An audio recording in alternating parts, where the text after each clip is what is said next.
माई का लाल बाल गोपाल। एक समय की बात है।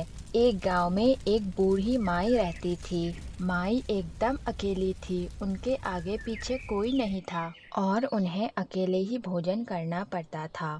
दिन में कुछ देर के लिए वह अपने घर के आंगन में बाहर आती टहलने और उनके साथ खेलने गांव के कुछ बच्चे आते।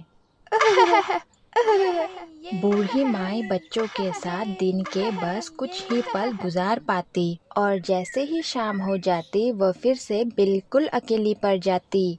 अकेलेपन से उनका मन उदास हो जाता और वह दुखी मन से रोज रात को सो जाती। एक दिन रोज की तरह माई अपने घर पर खाना बना रही थी कि तभी उनके घर के पास से एक युवा ब्राह्मण गुजर रहा था, जो कि माई के घर के ठीक सामने जाकर रुक गया। कोई है घर पर? क्या कोई मेरी आवाज सुन पा रहा है?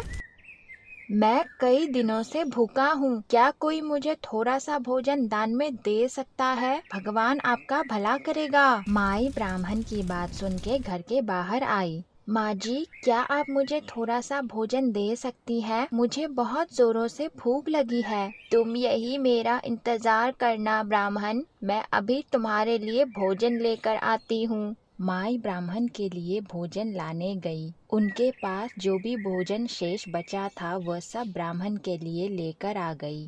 ब्राह्मण भोजन करने लगा। बूढ़ी माई ने ब्राह्मण का बहुत ही प्रेम पूर्वक आदर सत्कार किया। माई, तुम्हारा कोटि कोटि धन्यवाद। आज तुम नहीं होती तो मैं भूखा ही मर जाता। माई, तुम्हें किसी भी तरह से मेरी सेवा चाहिए तो मुझे अवश्य बताना। ब्राह्मण, आप तो ईश्वर के परम भक्त हैं।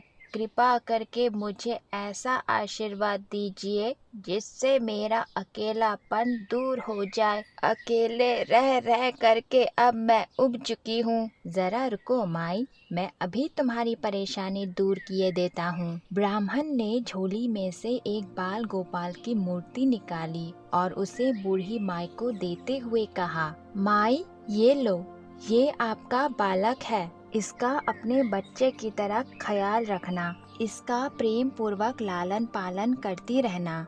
बूढ़ी माई ने बड़े लाड प्यार से बाल गोपाल की मूर्ति को अपने गोद में ले लिया। ब्राह्मण के जाने के बाद माई बाल गोपाल जी का लालन पालन करने लगी। वह बाल गोपाल को नहलाने लगी। उसके बाद बड़े प्यार से उनको स्थापित कर उनको लड्डुओं का भोग चढ़ाकर उनका दिया बाती करने लगी और वह उन्हीं के पास बैठकर उनका ख्याल रखने लगी। माई का दिन गुजर गया, लेकिन पहली बार वह जिंदगी में सुकून की नींद सो पा रही थी, क्योंकि आज उनके पास उनका बाल गोपाल था। अगली सुबह माई रोज की तरह खाना बना रही थी और खाना खाने के बाद वह बाल गोपाल के लिए जंगल में ताजे फूल और फल इकट्ठा करने चली गई।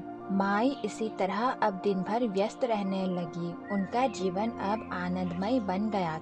फल और फूल इकट्ठा कर लेने के बाद वो घर लौटी और सबसे पहले उन्होंने बाल गोपाल को नहलाया और उनका दिया बाती किया। उनको ताजे फल और फूल चढ़ाए और उन्हीं के पास बैठी रही। रोज की तरह गांव के बच्चे उनके पास खेलने के लिए आए, लेकिन माई अपने बाल गोपाल के ध्यान में इतनी मग्न थी कि उन्हें बच्चों की हंसती खेलती आवाज सुनाई ही नहीं दी। बूढ़ी माई बच्चों के साथ खेलने बाहर नहीं आई, इसलिए बच्चे उदास होकर घर लौट गए। रात हो गई।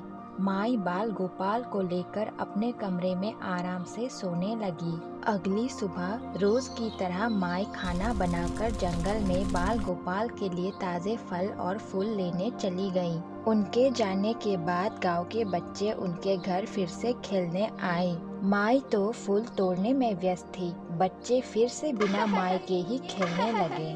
उनके इतना शोर मचाने पर भी माई बाहर नहीं आई, इसीलिए बच्चे परेशान हो गए। राजू, कहीं माई को कुछ हो तो नहीं गया? वो कल भी हमारे साथ खेलने घर से बाहर नहीं निकली। हाँ, मैं भी यही सोच रहा था, कहीं उनकी तबीयत तो खराब नहीं है। बच्चे बात कर ही रहे थे कि तभी माई घर पर पहुंच गई। अरे बच्चों, तुम दोनों यहाँ क्या कर रहे हो? बूढ़ी दादी, हम तो बस आपके साथ खेलने आए थे, लेकिन आप पिछले कुछ दिनों से हमारे साथ खेल ही नहीं रही हैं। आप कहाँ गई थी बूढ़ी दादी? माफ करना बच्चों, अब मेरे पास तुम दोनों के साथ खेलने का बिल्कुल वक्त नहीं है। मुझे मेरे लाल को नहलाना है, भोजन कराना है। अब तुम दोनों अपने घर जाओ और कल से गांव के दूसरे बच्चों के साथ ही खेलना।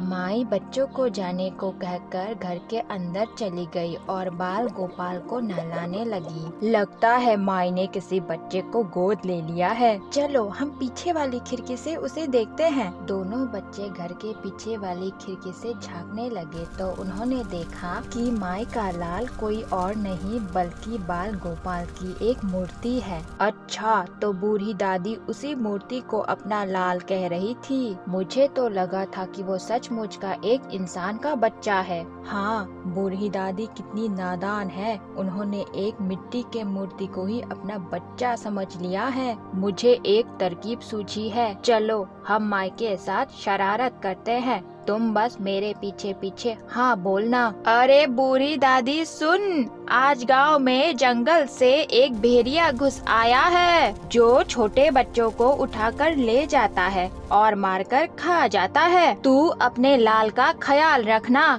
कहीं भेड़िया उसे ना उठा ले जाए। हाँ बूढ़ी दादी, भेड़िया बहुत ताकतवर है, उसके लंबे लंबे नुकीले दांत हैं। उसके मुंह में आते ही तुम्हारा लाल मर जाएगा। बच्चों की बात सुनकर बूढ़ी माई बहुत डर गई।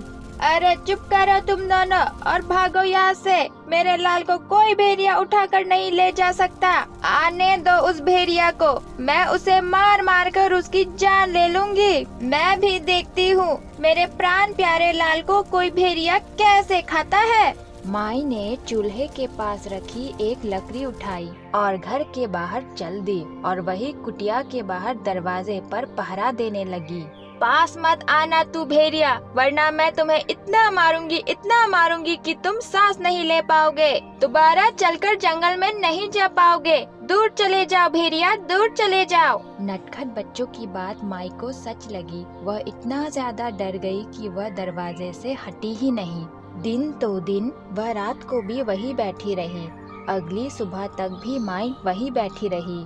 अपने लाल को भेड़िए से बचाने के लिए माई भूखी प्यासी दरवाजे पर ही पहरा देती रही। पहरा देते देते एक दिन बीत गया, फिर दूसरा, फिर तीसरा, फिर चौथा। इसी तरह 5 दिन माई ने वही बैठकर गुजार दिए, भूखी प्यासी। बूढ़ी माई 5 दिन और 5 रात लगातार बगैर पलके झपकाए भेड़िए से अपने बाल गोपाल की रक्षा के लिए पहरा देती रही। उस भोली भाली मैया का यह भाव देखकर बाल गोपाल जी का हृदय प्रेम से भर गया।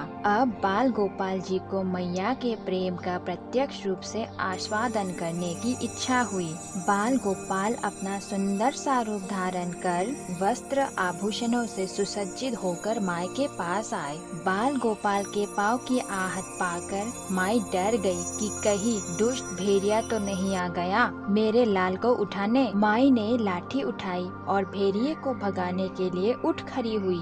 अरे भेड़िया, तू भाग यहाँ से, मैं तुझे मेरे लाल को ले जाने नहीं दूंगी। तू मार नहीं खाना चाहता तो भाग यहाँ से। अपने प्राण बचाना चाहता है तो मेरे कुटिया से दूर हट। बाल गोपाल ने बड़े प्यार से माई से कहा, मैया मैं तेरा वही बालक हूँ जिसकी तुम रक्षा करती हो। क्या? चल हट, तेरे जैसे बहुत देखे हैं, तेरे जैसे सैकड़ों अपने लाल पर न्यौछावर कर दूं। चल भाग जा यहाँ से। अरे मेरी भोली मैया, मैं त्रिलोकीनाथ भगवान हूँ, मैं तेरी भक्ति से प्रसन्न हूँ, इसलिए मैं स्वयं तुमसे मिलने यहाँ आया हूँ। तू मुझसे जो चाहे वर मांग ले। अच्छा, आप भगवान हैं, मैं आपको 100 प्रणाम करती हूँ। कृपा कर मुझे ये वरदान दीजिए कि मेरे प्राण प्यारे लाल को भेड़िया ना उठा ले जाए। बाल गोपाल माई की बातें सुनकर बहुत ज्यादा प्रसन्न हुए और बोले, तो चल मैया, मैं तेरे लाल को और तुझे अपने साथ निजधाम लिए चलता हूँ, वहाँ भेड़िए का कोई खतरा नहीं। इस तरह प्रभु बूढ़ी माई को अपने साथ निजधाम ले गए। तो दोस्तों, आज की कहानी से हमें ये सीख मिली, भगवान को पाने के लिए सबसे सरल मार्ग है भगवान को प्रेम करो, जैसे बूढ़ी माई ने किया।